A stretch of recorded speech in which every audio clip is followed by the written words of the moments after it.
Divide and rule. This is about maintaining control by breaking up bigger groups into smaller, less powerful ones. Agenda setting.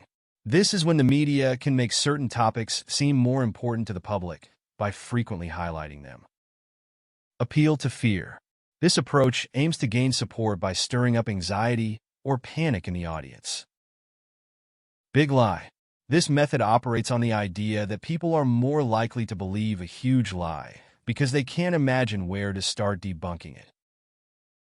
Beautiful people. Common in advertising, this tactic shows happy or famous people to suggest that following a certain idea or buying a product will bring similar happiness or success. Join the crowd.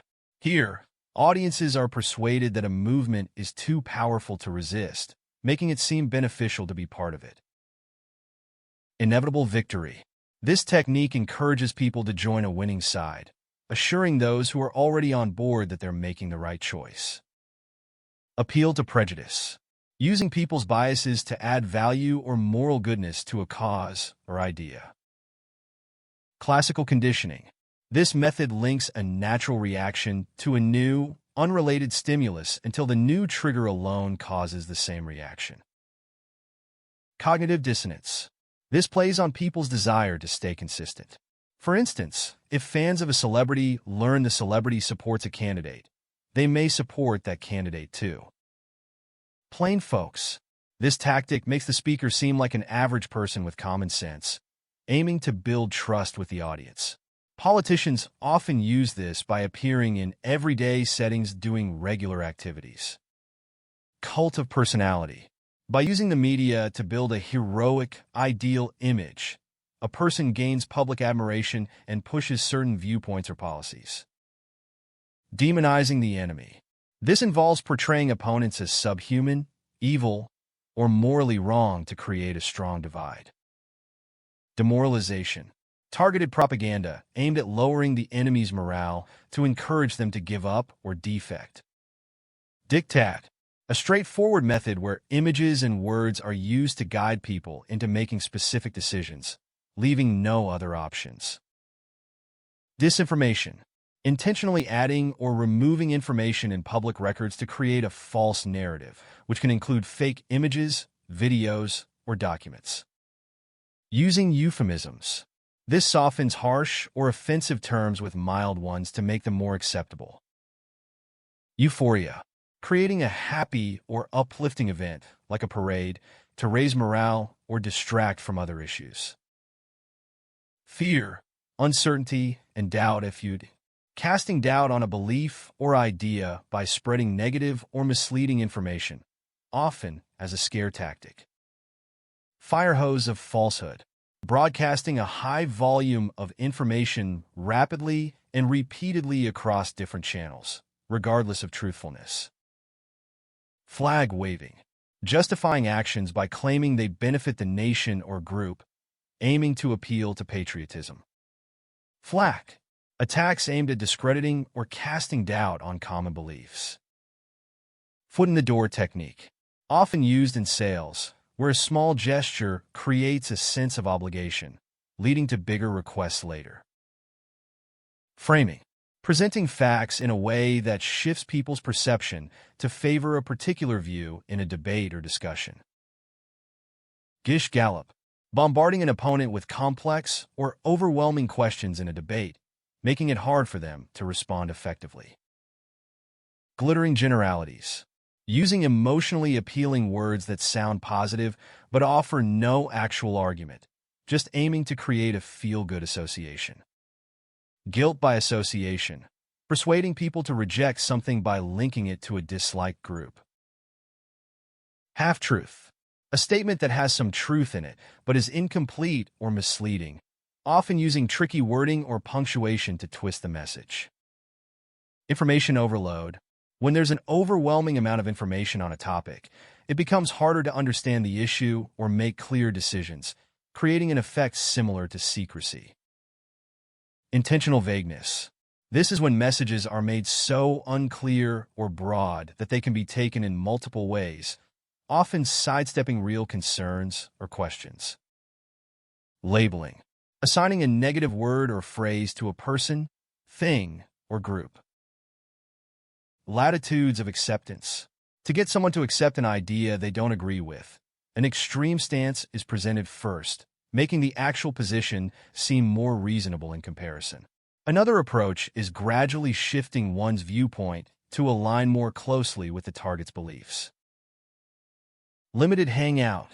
When someone's cover is partially exposed, they may reveal a small truth to distract from the larger secrets they still wish to hide. The public often focuses on this small revelation, losing interest in deeper investigation. Loaded language. Using words and phrases with emotional impact to sway the audience's feelings. Love bombing. This technique involves overwhelming someone with affection to recruit them into a group or belief system, isolating them from their previous values or social circles. Milieu control.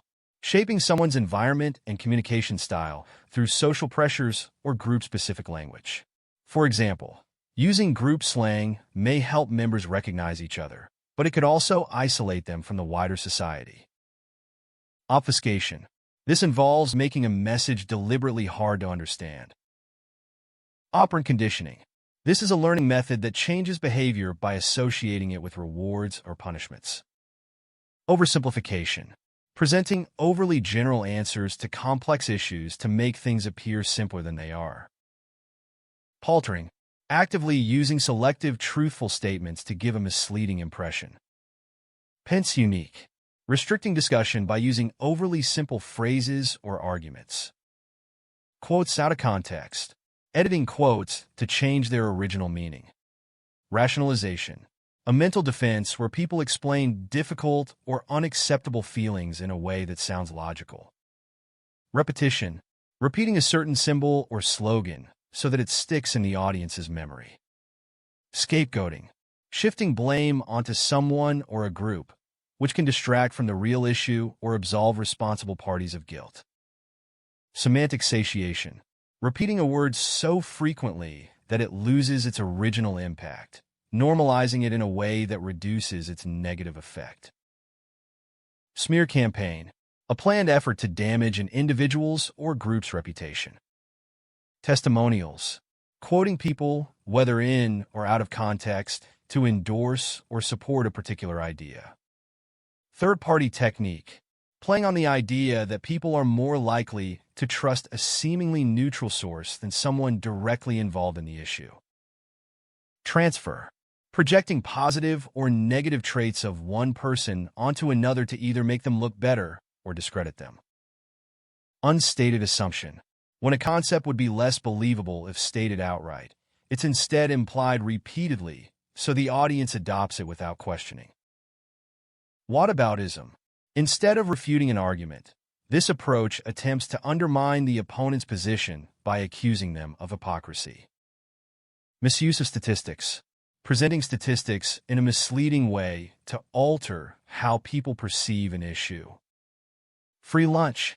Offering a meal at no cost to attract potential customers, with the goal of increasing business or sales. Data onboarding. The process of linking offline customer data with their online profiles for marketing, helping companies target their online ads better. Small floor tiles in supermarkets. Supermarkets use smaller tiles and aisles with expensive items to make your cart sound noisier, encouraging you to slow down and spend more time browsing. Shockvertising. Using shocking or controversial content in ads to capture attention and create discussions, often used to raise awareness for a cause or brand. Seeding trial.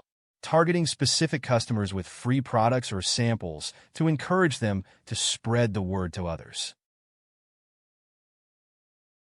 Book signing.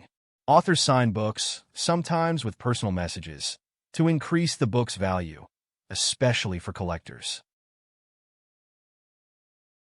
Healthy food positioning. Placing fruits and vegetables at the front of a supermarket so shoppers feel good about their purchases before they reach other, less healthy items. Anchoring.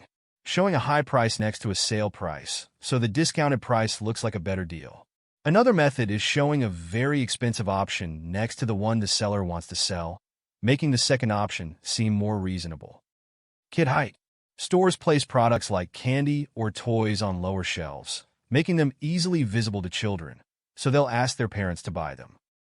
Consumer-generated advertising. When companies sponsor content created by customers or influencers, like blog posts or social media mentions, to connect the company's brand with a trusted individual's audience. Tie-in work. Creating products or stories that are connected to existing media to boost sales and promotion, often with permission from the original creators. Google bombing. A technique where people manipulate search engines to make a website rank highly for terms that don't relate to its content, sometimes for humor or political purposes.